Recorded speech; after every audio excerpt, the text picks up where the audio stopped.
So welcome everyone. We're just letting the pipeline of people in, but this is the Addressing the Canadian Innovation Gap webinar. And so if that's what you're looking for, you are in the right space. We're just going to give it about 30 more seconds just to let people log on, and then we'll get started.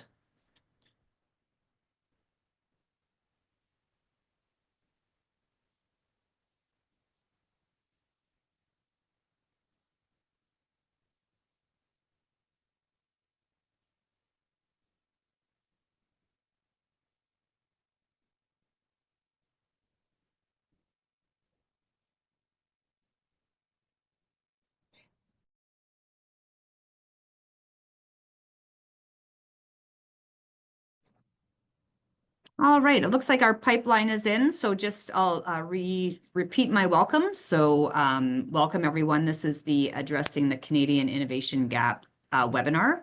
So my name is Catherine Broman, and I will be your host for today, kind of the panelist host. And so my role here is I run two programs, so the Masters of Management in Innovation and Entrepreneurship, as well as the Master of Digital Product Management. And so we also have a Master of Management in Artificial Intelligence, which really is kind of our suite of offerings that are specifically on this innovation space, and also speaking to sort of this idea of the Canadian innovation gap. The other person that is not here with us today, but certainly part of our program here, is Connor McCann. So he's the Associate Director of both programs. So I just wanted to welcome you and thank you for spending your time with us this afternoon. So our topic for today is really around the innovation gap within Canada. And so there's many different publications. We draw specifically on Canada's Innovation Gap, which was a publication specifically around the Information Technology and Innovation Foundation organization within the Canadian government, and specifically drawing out a few of the ideas that really inspired us to host this webinar. And so first of all, it's this idea that Canada is lagging. So if you look at our peer competitors, primarily people like to point to the United States, it is the idea that we are lagging in research and development, intellectual property, and innovation-based outcomes. And so that was one of the things we think. We are small. I think I'm going to get to the advantages of Canada in a second here, but that is one of the areas where we're thinking, what is it that's really preventing us from, keeping up with our competitors in the innovation space? Now, industry over industry, it's also interesting to identify that our labor productivity growth is quite divergent, with some sectors growing substantially and others declining. And so recognizing that there is great innovation happening within our country. So, within specific sectors, there's some industries that are performing quite well, and then we definitely have some industry sectors that are lagging. And so the panelists today are going to give us an idea maybe of why that might be happening, or some ideas. And you may even reflect on your own industry with regard to where you would put yourself on that productivity growth continuum. And finally, our competitive position in advanced industries is weak. And so, and really looking at what advanced industries are areas around, technology innovation. And it's perplexing because I'm going to the next slide, and we do have some benefits in that space. And the question is, why are we not translating those capabilities into enabling more advanced industry development? So, and then falling dramatically, the big decline over the last 25 years. So this is kind of the darker side of innovation within Canada. And again, our panelists are going to give us some more flavor and context around that. But the other thing we wanted to really think about before I kick off and introduce you to the panelists is, what are our innovation strengths? I think everyone would agree that the entire globe is experiencing massive change, right? So how much credibility do we really put around the idea that we've got innovation gaps in Canada, as much as we might reframe that to think about what are our unique strengths?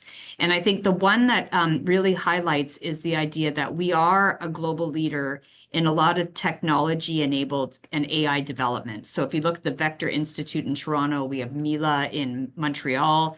These are great sectors around looking at how technology and AI can be used to advance industries. So we have the research capability, which is also reinforced by strong research institutions. So we have, Queen's being one of them, but then we look at Toronto, McGill, UBC being premier universities that are really, Waterloo's another great example, right? Collaborating with industry to really understand what we can do. And then the third one is really our diverse talent pool. So recognizing, and again, this isn't diverse skills as much as it's our pool.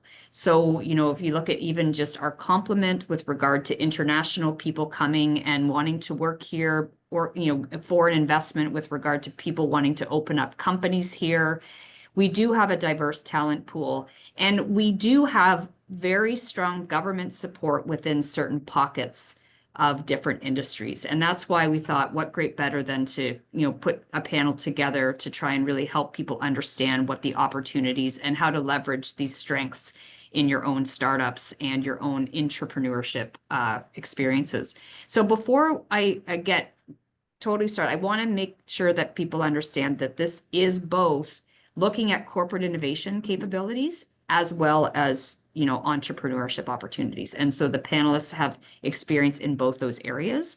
So again, if you're more entrepreneurship and corporate innovation, you are still in the right spot.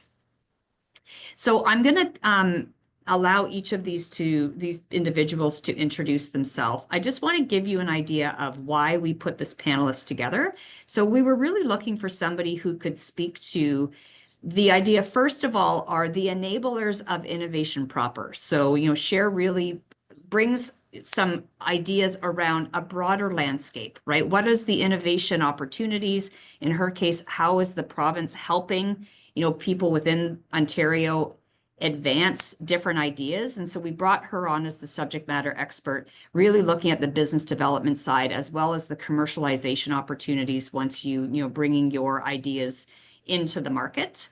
And then we brought in Aaron Lynn, who was one of our graduates or students actually in both of the programs I mentioned. So he has a Master's of Management and Innovation Entrepreneurship, as well as was in our Master's of Digital Product Management. But he is a vice president at RBCX and can really focus on the corporate innovation entrepreneurship idea of what RBC is doing.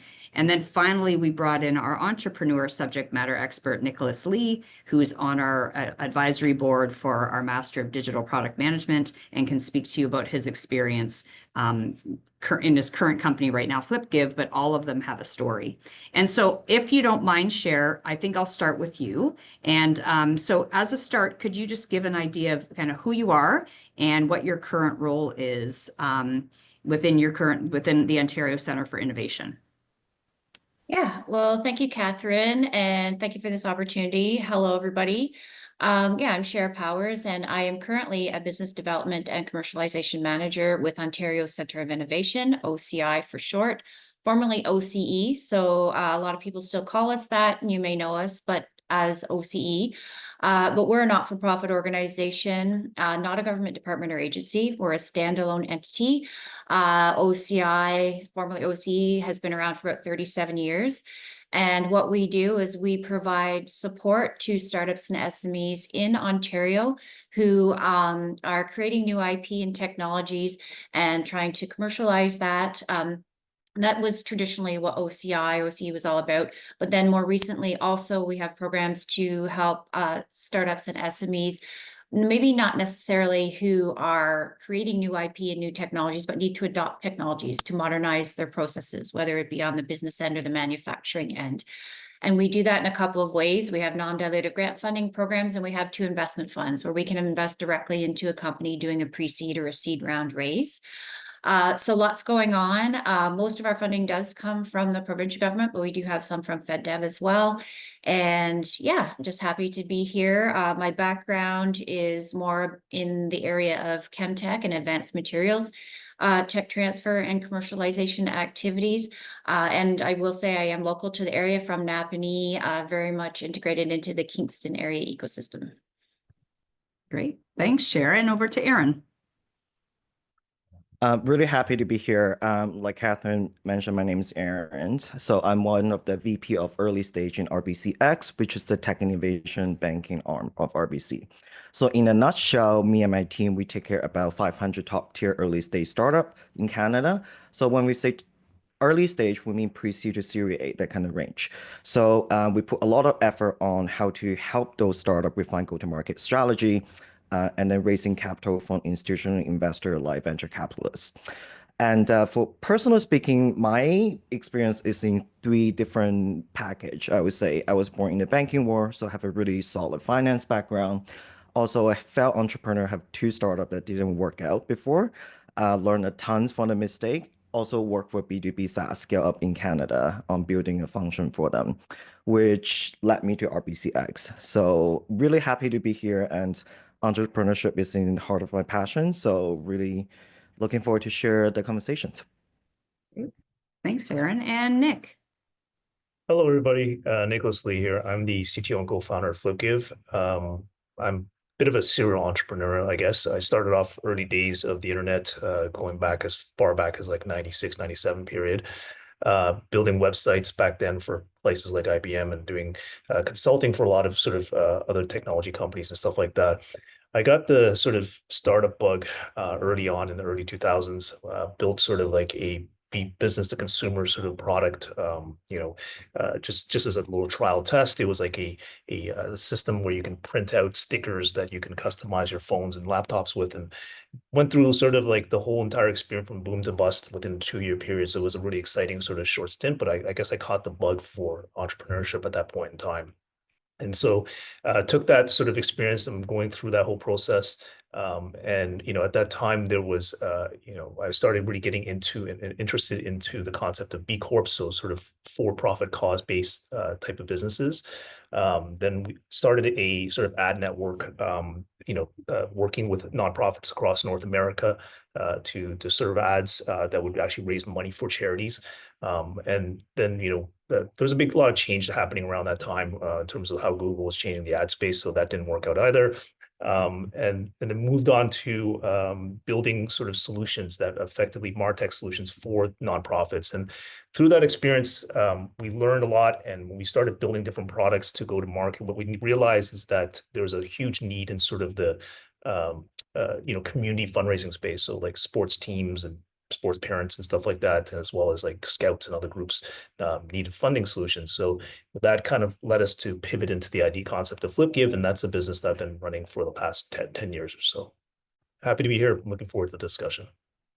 Great. So thanks again to our panelists. And before we get into the panelist discussion and questions, there's a couple of things I want to do. So first, at Queen's, we always acknowledge the lands that we live on. And so I just want to mention that Queen's University is situated on Anishinaabe and Haudenosaunee territory. And this webinar and everything we do, we're honored to live, work, and celebrate our successes on the lands of our Native people. So this is, one of the parts. And then the other part I wanted to talk briefly about was a bit of housekeeping. And that comes down to all of you have access to a Q&A on your Zoom interface. So you can ask questions throughout any time of this webinar. All the panelists have access to that Q&A.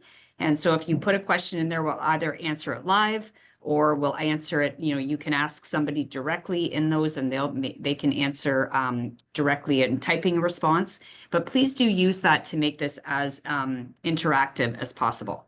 And so the format for this webinar really is, to my earlier point, very interactive and discussion based. So what we did was we came up with 4 questions that we thought would be a great place to start, but we really are looking for your participation to ask. This panelists are full of knowledge. And so however you want the conversation to go, please do use that Q&A feature.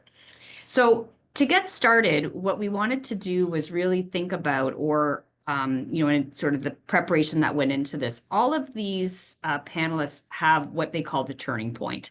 And Cher's going to play anchor on this question because she not only sees this in her own career, but across all the different organizations that she works with.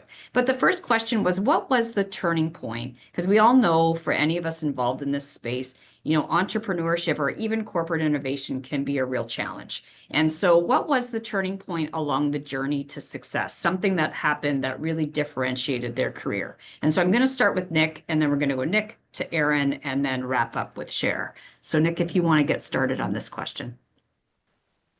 Yeah, sure. Turning point. Okay. Still trying to figure that one out.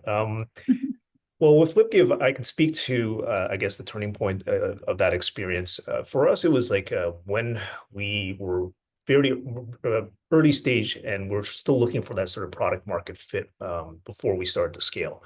As mentioned, we started the company more as a B2B platform actually to service nonprofits and charities. And the idea is that you could create a campaign in support of a nonprofit charity or cause. For any of those of you guys that have done things like fundraising for any charity, like a breast cancer awareness or that kind of stuff, you're probably familiar with software that's kind of like that. And so we started in that space, but we were seeing some challenges kind of, with early growth and acceptance, just because our whole model is unlike using donations. We were actually trying to figure out a way to bring in shopping and like sort of affiliate cash back as a method to be able to raise funds for these charities in a different way. So what we did is that we, decided to make an experiment. We decided to actually build like a direct-to-consumer product and just put it out there and see, instead of us going through these nonprofits and charities as a B2B company, what would it be like as a B2C company? So we built the simplest possible solution and we put it out there in the market and we started promoting to see what happened.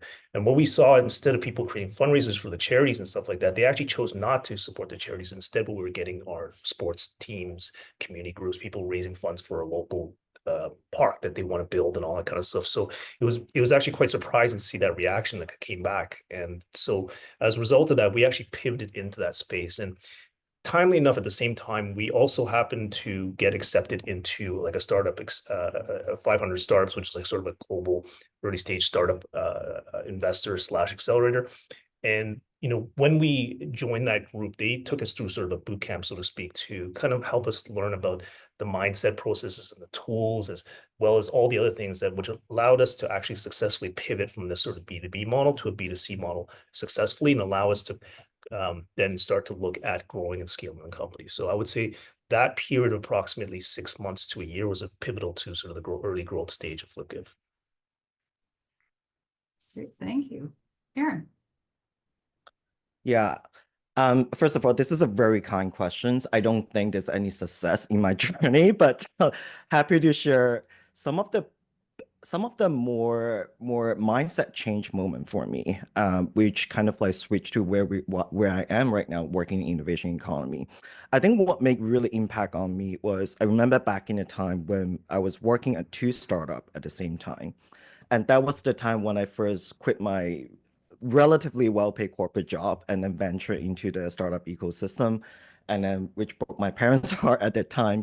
But I would say there's a couple things I learned from my failed startup journey. The first thing is really the mindset change. You will hear this mindset a lot in both programs, in MMIU and DPM, which is the growth mindset, which is sound easy, but once you make that switch, it will make you to look at the mistake or your experience that you make completely differently. You will be able to draw so much value from the learning experience that you have and leverage that for your next project or helping the entrepreneur you're working with around you. So growth mindset is definitely one of the things. Second thing is how much unlearn and relearn I have to do, coming from a more traditional management background into a corporate innovations space.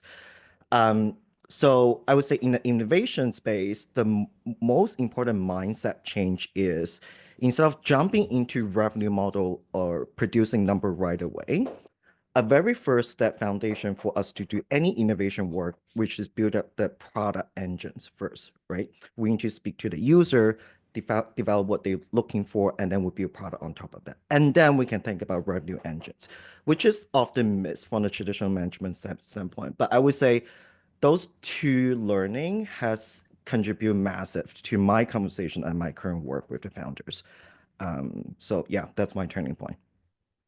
Well, and I might even just offer, Aaron, before we jump to Cher, I mean, I think as much as humble as you are, right, to say that the whole idea of what was the turning point to your success. I would argue even just recognizing the challenges in this space was a turning point to your success, right? Like, because I think so many people, especially young people, think that this is an easy, I would rather do this than, to your point, have this job that pays me. But I think that like the turning point often is that exact point, and I'm sure will share her own experience as well, but just acknowledging what you don't know, and knowing that that needs to be embraced in this field as a way to just, so all of the, like, as a professor in this space, getting people to unlearn the idea that a good strategy is enough, right? Or getting people to unlearn, like, just great leadership will actually make this come together, but it's how you actually interweave all those things, and timing, and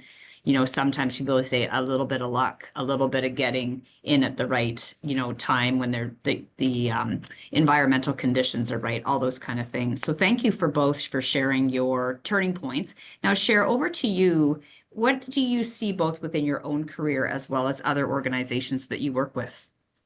Yeah, well, it's funny because I thought that my answer would be much different than Nick and Aaron, but it actually aligns very well. Pretty much saying the same thing in a different way, but I'm passionate about building relationships and partnerships.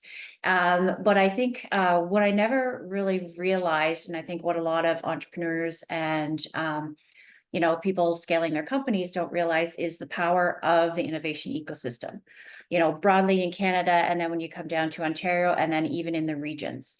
And particularly for me, the Kingston region. So that innovation ecosystem is so strong. And when I realized how strong it was, not only in the fact that we're not in this alone, and it takes a village to raise a startup, but also just the power of when we all work together, how we can move companies forward. And I think when a company starts to leverage that ecosystem and realize that, and that's when they can really, start to succeed. And then for me, watching them succeed, like, between, working when a bunch of partners get together, like say, Queen's Partnerships at Queen's, and then, the Regional Innovation Center, and then the ECDev folks, and then myself from the province, and all of these other partners that can help in different ways. I think that's important. And what's fun about my job is, like, I'm not just about OCI programs. When I talk to a company, I'm all about, not just, what OCI can do, but what anybody else in the ecosystem can do. And if I can't help them, I'll facilitate connections to all of those, other organizations. And I think, Nick had mentioned, a pivotal moment for him was when he started leveraging the ecosystem by going through that boot camp, like a campus linked accelerator or some type of boot camp. So really my answer is quite the same. Yeah. Yeah. Well, I'm going to stick with you if you don't mind, Cher, because you sort of touched on our next question, which is a great segue to terms of, getting you to share a bit more. But the next question we really have is, many times when people venture into this space, they could work anywhere, especially. And so what is it about Canada that makes Canada great for innovation? Some of the things you've already mentioned, but would you add anything with regard to people really making the investment here in this country? Yeah, well, I think, people have been talking about this. I got into kind of the tech transfer world when I started working at Partech in like 2009 at Queen's, and this was all new to me, but people then were talking about, Canada's ecosystem and this age-old problem of, really good R&D, maybe not commercializing and scaling, and the brain drain and whatnot. But I think other than the obvious advantages of, we do have high expenditures on that early stage R&D in academia. And you, I think, had mentioned in your intro slide about EDI. I think that's really good. We do have a diverse population, and when you have those different viewpoints and you converge together, that's how you can really solve some of the big challenges of the world. But really, I think for me with Canada, what it comes down to is that collaboration mindset. We're open to collaborations. We're all open to working together. And in particular, what I'm seeing a lot of now, and what I really like, and I think is the way of the future for solving some of the big challenges we're facing, is the idea of these public-private partnerships. and bringing different groups together and collaborating to solve those. So I think, and we're seeing that even with what's going on in the macroeconomic world and with the trade war right now. It's like you can see in Canada how we pull together to support each other, and that comes through in the innovation ecosystem as well. Yeah, excellent. And I will add too, like there's something, wonderful about small sizes, right? Mhm. And I think many people think small is, less advantageous than big. And I think the size of the country itself, to your point, Cher, the fact that we do have that ability to collaborate and bond together, I think a lot of it could be that in this space, being big isn't always beneficial, right? So I don't know if Aaron or Nick will build on that point, but that's the one thought I had when you talked about it, because we do have it offers fewer barriers, right? Just size alone. So And it's excellent. small in Canada. Like we Yeah. always say, like every job that I've held over the last few years, as I've been building my career, no matter what capacity I'm in or what job I'm doing in Canada, I'm still talking and working with all the same people in the innovation ecosystem. They're all the same. And we always talk about how it's such a small world. You go to a conference and you're seeing the same people and Yeah, I love that. Yeah, it speaks to your earlier point, but I want to highlight that too as well. So Nick, what do you think? Anything to add to Cher's thoughts on what makes Canada great to innovate? You mean, I think there's been some good points already expressed in terms of like, our research and our post-secondary education system. There's a lot of great minds coming out of there. I mean, I would think some of the more tactical things that make Canada a better place. Given the fact that our dollar is cheaper than the US, it allows for us to be able to sometimes definitely makes it easier in some cases to fund product development, especially products targeted towards the US market. I would say another one that at least was helpful for me that has changed, is changing right now, but we did have a much more relaxed immigration policy for us to be able to track global talent. I mean, there's actually a lot of people, like especially during COVID when I had to restaff a lot of my business. There's a lot of people looking to come into Canada, and so we have programs like LMIA and stuff like that that actually I was able to utilize to be able to bring in some really talented folks from over the world into the country. And I know that would be much more difficult, if not impossible, if it were to be done in the US. So, and then of course, obviously we got all the government programs like SHRED and IRAP and all that kind of stuff, which definitely help fund sort of early stage innovation and development as well. And can you speak a bit more before we go to Aaron? I mean, you mentioned both of those programs. Can you just speak a little bit more to those for the audience that are less familiar? SHRED and IRAP specifically? Yeah. Yeah, they're basically government grant programs that involve effectively you have to put in a case for SHRED is very scientific, so it has to be pushing the boundary forward in terms of scientific discovery.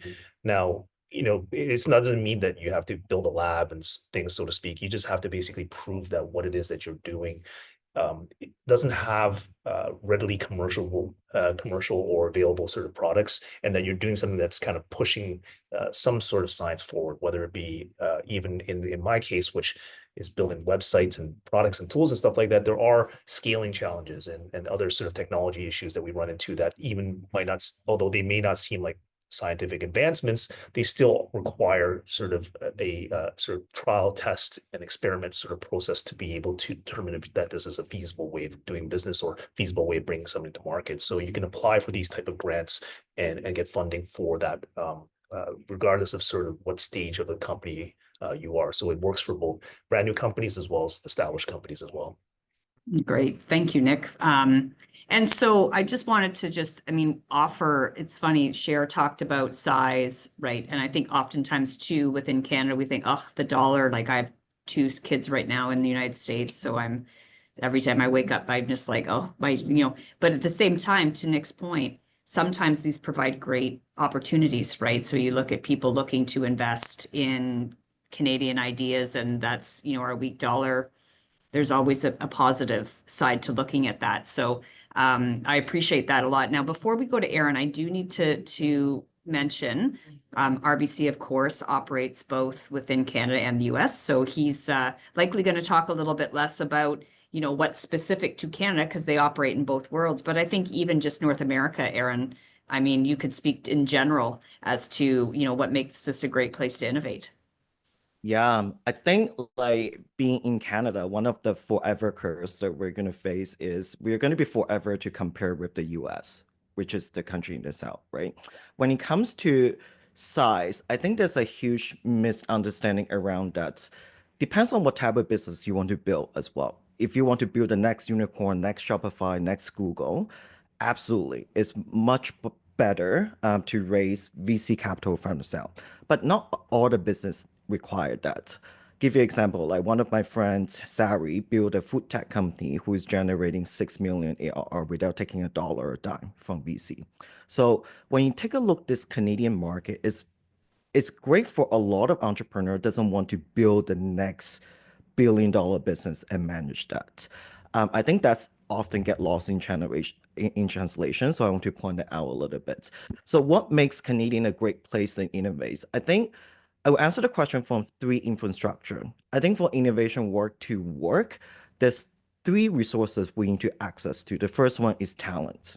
And Nick mentioned that a little bit earlier. We train great talents. We have world-class university in Canada. But the problem is, I was reading a study a little bit earlier, 60% of the top engineer go to US. So the problem is not whether we have talent, is whether we can retain talents in Canada. So that's the first one I want to point out. The second one is around access to expertise, right? So if you look at the Canadian innovation economy, some great sectors coming out of it, for example, life science. So according to CVCA reports, life science is the second biggest funding sector in Canada because we have great researchers doing work around this. And IP law is comparatively a little bit loose compared to US. In the US, if you work with university is keeping the IP. But in Canada, for Queen's or Western or UBC events, there's a lot more room for innovator to keep those IP and beneficial from the upside of it. And access to technology is another big thing, right? So we can see there's a lot of great technology coming out with it. Shopify is one of them, but a lot of people don't really look at a Series B and C, that kind of like growth stage company, Lightspeed, Jane's App, Clio. Those are great technology coming out of Canada, but it's often getting overlooked, which is why I want to point it out on that. Excellent. So I am going to take saying thank you for that, Aaron. I think three offer different perspectives. And Flavian here in the chat, I asked a question. Now Nick answered it, but I'm going to bring it live because I think we can also unpack it a little bit. So he says, how does one gauge if a product offering is a good fit for the target group? Does market research and surveys cover this aspect comprehensively? Or are there any other alternatives to tailor the product? So I think I called attention to this because I think, all of the panelists so far have mentioned the idea around the, talent and the universities offering new ways of thinking about this. And I think this is a good example, right? At one point in the entrepreneurial space, market research and surveys would kind of give you an idea of what was in the market. And I would argue in a lot of ways, it's because there wasn't maybe as many competitive products in the market. Whereas now I think we have a lot of new and different ways of doing this. And so I know Nick has offered his, maybe Nick, you can come off mute and kind of unpack yours a little bit. And then I'll give Cher and Aaron a little bit of time to think about it. But I definitely think there's new ways emerging because of technology and AI and the ability to kind of think about doing this a little bit differently. So Nicholas, over to you. Sure. So great question, Flavin. So I think this goes back to sort of, I think we've touched on the concept of mindset change and the training that I guess startup founders have to kind of think about. In the landscape we live in today, a lot of it is you have to take almost very experimental mindset, which is like, don't overcommit resources towards something when you don't know the answer, right? And so the best way now, especially with given how, like, at least in the digital product world, is what I could speak for, because that's really my expertise and my background. It's like it's very quick to spin up like a mock website, a mock landing form, a mock page, all that kind of stuff. So, like if you're wondering whether there's there's interest or like what the acceptance for people to be able to do something is, it doesn't take that much work to actually just spin up a website that kind of looks like what the product would be, and effectively send ads to it and start to see what your conversion rates are. That gives you an instant valid, way of knowing if you were actually to spend the effort and resources to build this thing, how it would actually perform in the real world. And so instead of going down the path of doing research and market surveys, which unfortunately with some of those things, the reason why they can be ineffective is because often when you ask people these questions, they'll almost put a different head on to answer, and they'll often tell you the things you want to hear, as opposed to, in this case, you're actually going to market in the same exact way your actual product would actually work. So if you see people coming through, then that's a real validation that this is something that people are looking for. Yeah. Excellent. And I think you're pointing to that whole concept of proof beyond promise, right? At one point, you could actually promise, if the market research allowed you to say there was a market potentially. Now, to your point, Nick, it's like you got to prove that those people actually would be interested in your product, and to your point, would convert, right? So that whole idea of getting that engaged audience and some real data in this, data-driven world we live in, very critical. So share anything to add to what Nick was offered there in terms of this question. No, I think just to really hammer that point home is, involve your target market in your product development as soon as possible, and get that kind of early adopter validation to inform your product development. So you don't need to have the optimized product to go to market. If you have a minimum viable product, and then you can use that target market input to optimize it then. So it's kind of like scaling your company the same time as you're scaling your tech, because I find a lot of innovators and researchers, whether they're developing a new product or service, spend all of their time there, and then they haven't spent enough time developing and scaling the business side as well, and gathering that input. Excellent. All right, Aaron, anything to add?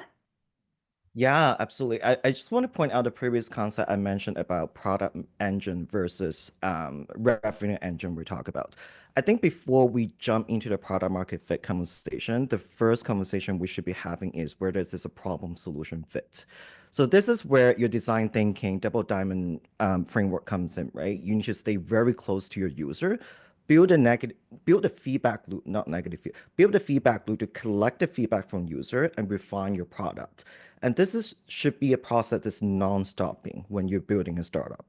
And once you have a good problem solution fit, this is validating through your user interviews, some level of research and market insight, then you can build the revenue engines, which is how to build a viable product. So that's the bridge between building a product to building a business. So I think it's important to talk about the solution first before we talk about the product. And I think it comes back to that age old, if we would have asked, back before automobiles, what people needed, they would say faster horses, right? And the whole idea that sometimes the market has no idea what it is. In fact, in our program here, we actually teach product market fit last, because it comes from, what's your problem? How can we actually design a solution that relates to that problem? And then to Nick's point, bring that solution to an audience. So I might even offer early stage A/B testing as a way to really think about, right, if this is the current way we do it, this is the second way. So can we actually validate that? Then take a look at the existing technology or things that we could leverage, right? But I think so many times we think the market is the place that we want to begin. And so I have to agree. I think this was a really interesting question, right? And really does speak to the fact that it is a changing dynamic in the innovation entrepreneurship space because of things like access to people, digital products, the fact that we just don't have the funding avenues that we had before, and that people want more of a guarantee. There's less idea of kind of throwing at the wall and see what sticks.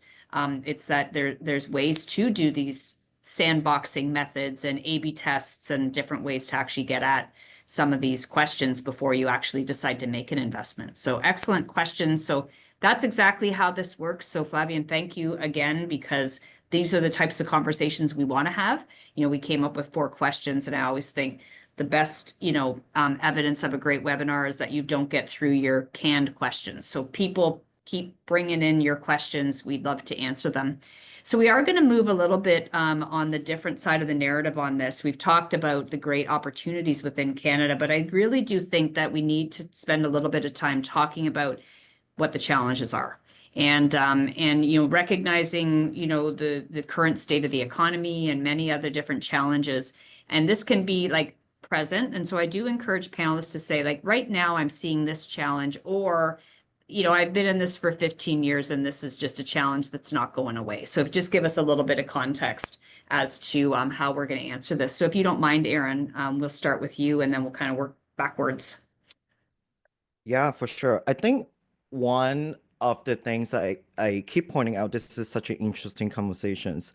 Going back to the comparison between us and US, if we take a look at the Canadian ecosystem compared to Israel or US, who have a really mature building method, is we are lacking builder talents in here. And it's impacting so many different ways in the sense that from a capital deploy perspective, if you look at all the Canadian venture capitalists, most of them come from a really solid finance background, right? Your traditional CFA, MBA. So when they look at evaluate what to invest and how to invest in startup is inherently very number driven. But the pitfall is if you're talking about early stage investment, you don't have a perfect balance sheet and P&L to showcase your track records. So that's when the advantage of having a builder talents come in, because they can evaluate a company from a completely different lens, market opportunity, technology, talents, all those different things that Canadian investors are not comfortable with. So if we look at from this lens, capital deployed, that's one of them. Second thing is really the serial entrepreneur like Nick, who's coming back to the ecosystem and mentor those young startup. One of the conversations I had about 2 years ago with an entrepreneur, he kind of mentioned that we don't have any founders who can help the ecosystem navigate economic downturn, which is major missing piece here in Canadian ecosystem. And for the corporate innovation perspective, you will see that in Canada, I can count on two hands on how many enterprise have venture studio and investing into ecosystem. RBC being one of them. But if you look at the US landscape, there's hundreds of venture studio, which come to the private and public partnership that Cheryl was mentioning is much more robust in US. So those are the couple of things that I think that we should work on improve to building a more robust infrastructure here in Canada. Might let Cher actually play in between. Cher, we might need to come back to you after we hear Nick, but I do think I'd like you to follow on to Aaron and then we'll see where Nick goes with this, if you don't mind. Yeah, for sure. Yeah, to build on that, Aaron, that builder mentality, I think stems from the fact, like in Canada, we tend to be a little bit more risk adverse. And I am seeing that as well in the ecosystem where we have companies doing a pre-seed or a seed round raise, but investors expect them to have metrics and outcomes and, success as if they were a Series A or a Series B company. And so there is definitely a gap there. But I would say for me, the biggest thing and kind of what I've made one of my big, hairy, audacious goals for kind of rounding out my career. I'm 52, so I'm thinking about the next 5 years, and I've been in this space a while, is there are gaps in the funding landscape in Canada. So we talked about, we have high expenditures in government in relation to early stage R&D, but relative to other countries, we're very low in our spending for those business expenses on R&D. So when you talk about companies scaling and trying to grow, there's a gap there, but then there's also becoming a bigger gap for kind of the capital expenses for companies. A lot of government grant funding programs, capital expenditures aren't eligible expenses. In particular in Kingston here, we're trying to build out this capacity in chemistry and advanced materials for companies at every stage, right from bench scale at Queens to pre-production. There's no programs left out there that would fund a facility that could be a plug and play pre-production to support those companies. So all those services and supports, we're lacking that funding there. I could go on about lots of other things that we have, but that's kind of the biggest one that I see. Well, and we'll see what Nick has to say because he may trigger something else that shares. See, as I say, the more you ask these panelists, the more they give. So I'm just saying, share. I look at her and I think she's got more to offer, but she's Like I said, we'll see where Nick goes with this, but please do keep the questions coming because I feel like there's so much more we could discuss. So Nicholas, to you, and then maybe back to Cher. Sure. I'm going to definitely double down on some of the things that Cher pointed out. I think the biggest challenge that we have in Canada is probably the early stage investment into companies. I think Cher touched on that. Like it's kind of a fairly complicated problem. I think to start to say, like, one of the problems here in Canada is that obviously there's a lack of options, I think, for early stage investments, right? You got a small, relatively conservative angel network out here. And, we also have a high reliance on these government grant programs I just touched on earlier.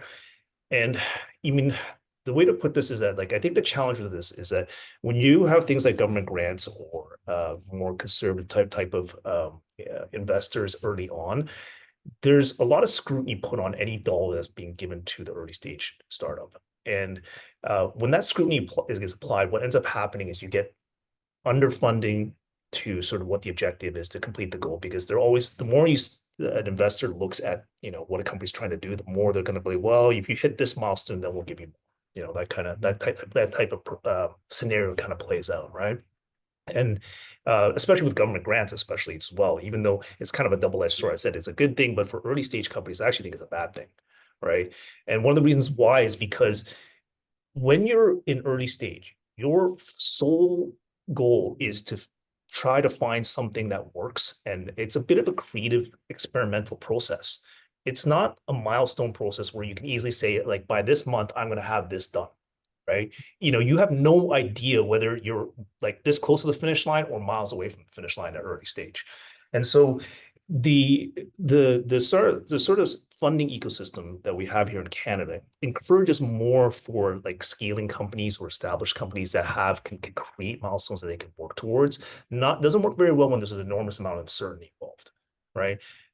There's actually a really good article by, I think, a guy named Alex Danko, I believe, that he published this a little while ago. He talks quite eloquently about this whole concept of like how Canada, our early stage funding kind of focuses more on, I think, almost nickeling and diming. He calls it like the finite mindset versus the infinite mindset. Like in the US, you could go, and if you have a good pitch deck, somebody will hand you like a several $1 million pre-seed round to make sure that you have enough runway to go and do what you need to do to figure this out.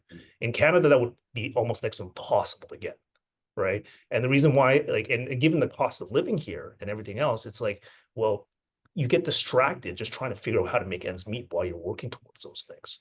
So I think that's an enormous sort of challenge that we have in Canada. And a lot of it has to do with the fact that we just have a lot fewer sort of capital raise options for early stage startups. And that results in this sort of complex scenario I just described, as opposed to the US, where you have so much money chasing these ideas. And so what ends up happening is that people are willing to cut these enormous checks and say, okay, you got 1-2 years, find some people, just figure this out, right? They're not going to come back and scrutinize every single dollar that you basically spend at that point onwards. And as an early stage startup, the last thing you need is to basically spend 2-3 weeks trying to justify a milestone when you're too busy trying to figure out how you're going to be able to, solve the main problem that you're trying to solve. Yeah. I would And say- to write grant applications. So, I mean, you're right. Even the programs we do have are so misaligned with what the companies need. And I always pictured, before I started at OCI and been on this side, I pictured, a bunch of people in Toronto sitting in a boardroom coming up with these criteria for these programs who have never actually started a company or been an entrepreneur. But yeah, and the time for the reporting obligations in of itself, it's all opportunity costs. You're taking these entrepreneurs away from what they really should be doing to find some money. And that leads to, if you come full circle, why the companies head to the US, because they're like Nick said, they're saying, how much do you need? And they're going to write you a check. We're here, we're going around begging to angel networks for 5,000 here, 25,000 here, 100. And it's a whole, so the life sciences in particular, those companies, is so much easier for them to scale in the US. Yeah. And that, I think, going full circle back to what Aaron was saying, is the reason why our best folks are going to the US, because they realize this problem and they need a way to be able to find that time to do what it is that they need to do. And they can't find that support here in Canada. So Yeah, and I want to point out that it's a very obvious gap between, so Cher and Nick, the problem you point out is always obvious knowledge gap between a traditional management framework and someone who is building something innovative from ground up. because if you look at the traditional management framework, right, you have a set KPI, you have a framework, you need to achieve that. That goes to the milestone Nick was talking about. But when you're not meeting a milestone, it's really automatically default back that is something wrong with the executions. But in innovation space, it's a different mindset. Execution is not the problem. It's how much insight you learn from your mistake, so you can leverage that to improve. That's something that I would say Canadian is not very comfortable with making mistake, and it is additional mindset change that needed on the front for Specifically to innovators. the funding models, right, Aaron? Like when you look at the funding models around, they're very linear as opposed to agile. And see, that's an excellent point. I do want to mention Jason's comment in here on the flavor of, it's not always what Cher said, it's not always the people making decisions that know, what it takes. I'm just going to put it that way. Jason asks, where can successful entrepreneurs teach? Same deal, Jason. It's, and it's all bound by within our government or within our academic universities. There is around our accreditation, you have to have a degree that is either equal to or advanced to the degree that you teach. So that's why you see people with PhDs in entrepreneurship, teaching entrepreneurship because they study it, but doesn't necessarily mean they do it. And so I will call out that, I did mention Connor's name at the beginning of this webinar. Jason, that's a great way to get in touch with him, right? We at Queen's always offer, this handshake, right? We try to bring the academics in to provide the academic content, but then we recognize that in these professional master's programs, we have to bring in people that actually do it. So there are a number of different opportunities within Queen's that you can start to explore, and Connor would be your guy. So when I get my fingers free, I will give you his information in the answer to that. But before I do that, I do want to open up this. So Pinhan is actually one of our Masters of International Business students, and she's clearly here with us today. And she asked a really interesting question. So and you can see this all in the chat, but so the team that she's working with is working in the mental health sector. And one of the challenges, of course, and I think this is highly relevant with the people innovating in the AI space, right, is that their whole question is, where do you find a data set, right? So a data set that you can actually train the models. And so does this panel have, and you can say no, because this is a loaded question. I can always go back to Pinhan after this and have a conversation with her. But are there any thoughts on this specific type of innovation, which is specifically AI-enabled innovation and access to data? Any thoughts that come to mind? Well, all I know when I'm seeing a lot of these platform and SaaS technologies, which is not my bailiwick at all, but I'm learning a lot about them, is those data sets are worth their weight in gold, right? Yeah. Particularly for training up those models, they're worth it. And the companies that I've seen that are the most successful, the ones that have built their own data set from their own research or their own work based on, creating a solution to a challenge that they've experienced and they know, and it's part of, their area of expertise. So I think, slowly building out your own data set. I have nothing to offer as far as how you would access somebody else's or license or buy or access. I don't know. Yeah. This is a tough one. I will offer this. This is my wheelhouse, and I think the one thing I will offer, Pinhan, is that I think that this is why specifically in AI-enabled innovation, we're going to see it happen within vendors. So if you think about TELUS Health as a great example, right? They have the data, therefore they're not going to share the data because they want to create innovative ideas with that data. But I will say that the universities are aware of this. And so, for example, my area of research is with community paramedics, and I'm trying to build a data lake for community paramedicine in the province as a way to create a hotbed for AI-enabled innovation. And I think that this is kind of where we need to go. So I think the university role in all of this as custodians of this data, because many patients own the data. But I do think this is an interesting, especially because of this whole idea that Canada is, sort of has a leg up in this AI space. All right, so I will offer Jason a response in the chat here. But the last question. So of all the skills that you have, right? And I know that that's vast. The critical skill that differentiates innovators, in your opinion, that's not mindset, because I think we've already hit mindset. So what is it beyond mindset that is the critical skill? Like if you want to be an innovator or an entrepreneur, you have to have this skill. What would that skill be? So Nicholas, can we start with you? Yeah, sure. I would say that it's changing very rapidly in the sort of advent and growth of AI. I think one of the things that I'm seeing that's definitely becoming much more important for these early stage startups to succeed is sort of deep domain knowledge is becoming sort of the big separator. It used to be like building software or building the processes where it was like a lot of the hard part in the execution, but more and more, especially as as my career matures, I see how there's just tool sets to make everything so easy to operate now. So the knowledge, deep knowledge of the problem and the deep expertise of the problem, and if you don't have it, having the resourcefulness, the openness, and the humility to go find people that know this better than you, to learn from them, not be worried about. I think one of the things I've always seen a lot of early stage, first time startup folks, especially, they're always scared to share their ideas because they're worried someone else is going to take it or something like that. You know, I've seen situations like that before. But to develop that deep expertise knowledge when it comes to all the little nuances, the business rules, and everything like that, I think is probably the most key. And finding folks, if you don't feel comfortable with your knowledge of that space, to get to that level of understanding is really key. Um, because like nowadays, you know, when you could launch software for a fraction of the cost as you did before, and there's services for everything from accounting to legal to finance and everything like that, and it's all being standardized and operated using AI tools or even software SaaS products out there. What really is going to separate you apart is that you understand the specific market you're servicing better than anybody else, right? And so I think that's really I would say the big critical skill or differentiator is that willingness to be curious and understand every little detail of whatever space that you're trying to go after. Love that. Share. Yeah, for me, kind of similar-ish to that is it's really about those soft skills. And in particular, I'm big on emotional intelligence.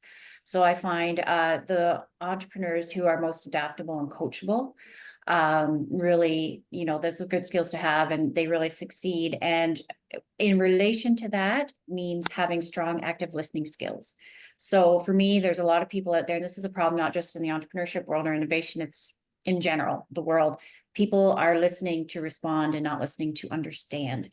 And I think that that's really important. And I just wanted to touch on something Aaron said about, you know, failure. And it is true. It's like, you know, fail often, fail quickly and fail often. And it's not necessarily a bad thing, right? So what I've noticed, and just kind of a little aside, is that there are these things that happen, these events that are called F up nights, where you basically have entrepreneurs telling all their failure stories and where they went wrong and where they fell down to a group of other entrepreneurs. And I have heard so many people I've talked to, like entrepreneurs, saying that was the most valuable, you know, kind of event or, you know, advice that they ever had was from attending those events. I love that, Share. It's almost like we should do an F up Yeah. lunchtime, right? As a It's follow-up to trademarked. We this. call it something else. Yeah, what a great idea. All right, Aaron, closing us off. Yeah, well, let me know when you host the event. I would love to be part of it. Toronto actually local ecosystem actually have the events happen in 111. I've been to one of them, super fun. But anyway, okay, so when it comes to skill set, one thing I want to mention is this concept of self-awareness. It's crucial when you're building your business. The definition of self-awareness is be super aware of your internal system, how it works, what's the resources limitations, and what's the external factor that can potentially impact your business. In MMIE, you might learn this concept called PISO analysis, which is a great tool for you to identify external risk factor. And more importantly, how do the internal system and external factor interact with each other as your business go? I think it's super important. Most of the founders fail not getting market traction is because they couldn't recognize the market signal. And from the entrepreneurship perspective, the higher you go in a corporate ladder, the more they put emphasis on self-awareness as a talent, because it goes to your risk management, understanding your brand worth, elevating your team. There's so much goes into it. So self-awareness is something that not getting taught more about. So I think it's important to point out. Excellent. Okay, well, just before we wrap up then, I think if we can you see my screen there I just shared? Perfect. Okay. So Flavian, you're asking about, sort of how can you learn these skills is where we want to offer this webinar, of course, won't dive deep into these programs, but we do have an MMIE program overview, March 17th from 12 to 1. So I think that's next week. You can register for that. There's a QR code at the end of this that I'll let you take a picture of. So you can learn more about that program as well as anyone that's around this. So Pinhan answered the question about AI-enabled innovation. You know, we talked about the whole idea of early stage market identification and what that looks like. So we also have a general information session for our Masters of Digital Product Management, Monday, April 7th from 12 to 1. And so here is the QR code for more information on those. I'll leave this up as we thank our panelists. So again, lots to do on a Wednesday afternoon from 12 to 1 in Eastern Standard Time. So we have taken the lunchtime away from these three people. And we sincerely do thank you all for spending your lunchtime with us, as well as the people that decided to take their lunchtime and join this webinar. It is what we do here at Smith. We try to share knowledge out in this way, and we also try to use these as a way to identify different programs that we are offering, but certainly people, especially people who have answered questions. So Jason, different people, please do connect with us if there's anything we've left unsaid. We're happy to address it in future correspondence and connection. So everyone, enjoy your day, enjoy the rest of the week, and thank you very much for joining us today. Thanks, everyone. Thank you. Have a good week. Bye-bye. Thank you, everyone. Take care.